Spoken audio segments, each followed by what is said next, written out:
আসসালামু আলাইকুম।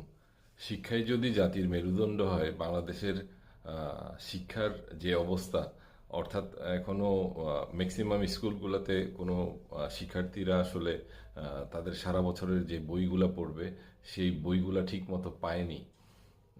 গতকালকে আমি আমার যে শৈশবের প্রাইমারি স্কুল ছিল সেই প্রাইমারি স্কুলে আমি গিয়েছি। সেখানেও একই অবস্থা। তারা বলল যে এখনো পর্যন্ত শিক্ষার্থীরা সব বই পায়নি। এবং এর আগে খবর পেয়েছি যে আহ, আপনার 3,500 5,500 এমন দরে সেট অনুযায়ী বাজারে বই কেনা পাওয়া যাচ্ছে। খুবই দুঃখজনক বিষয়।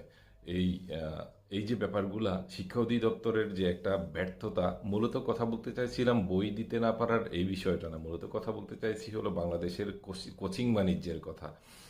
সিন্ডিকেট রূপে বাংলাদেশের যে কোচিং বাণিজ্য গোটা বাংলাদেশ জুড়ে চলছে, সেই কোচিং বাণিজ্যের নৈরাজ্যতা কেন সরকার নিয়ন্ত্রণ করে না?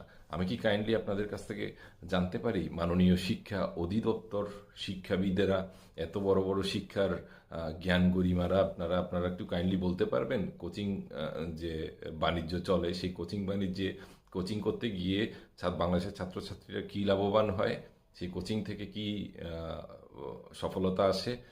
আমাকে যদি একটু কাইন্ডলি জানান। আমি কোনো সফলতা দেখতে পাই না। আমি 7-8টা দেশ ঘোরার সৌভাগ্য হয়েছে এবং লং লং টাইম ধরে ওখানে অ্যানালাইসিস করছি, ওই দেশের এডুকেশন সিস্টেমের অবস্থা জানার চেষ্টা করছি।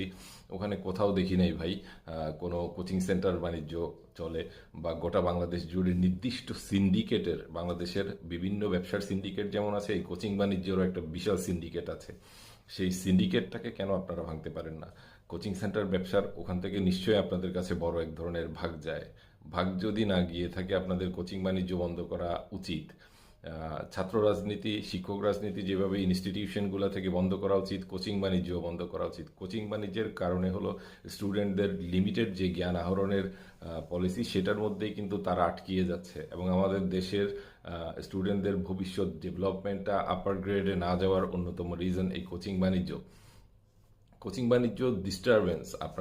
আপনি আমাদের সন্তানদের যে একটা মানসিক লেভেল, নিজেদের এডুকেশন সিস্টেম, নিজেদের পড়ালেখার মাধ্যমে যে বিবর্তনটা তাদের মানসিকভাবে ঘটাবে এবং যেটা অ্যাসেসমেন্ট করে পরীক্ষার হলে যে তারা অ্যাপ্লাই করে সেটার যে ফলাফল পাবে, সেই ফলাফল নির্দিষ্টভাবে পাওয়া কোনোভাবেই সম্ভব না। Coaching centre is a great barrier. Coaching সেন্টারের মাধ্যমে পাওয়া শিক্ষা নিয়ে কিন্তু এই যে সার্টিফিকেশন সিস্টেম, এই এডুকেশন, এত সার্টিফিকেট, এগুলো গ্রহণ করে আসলে আরেকটা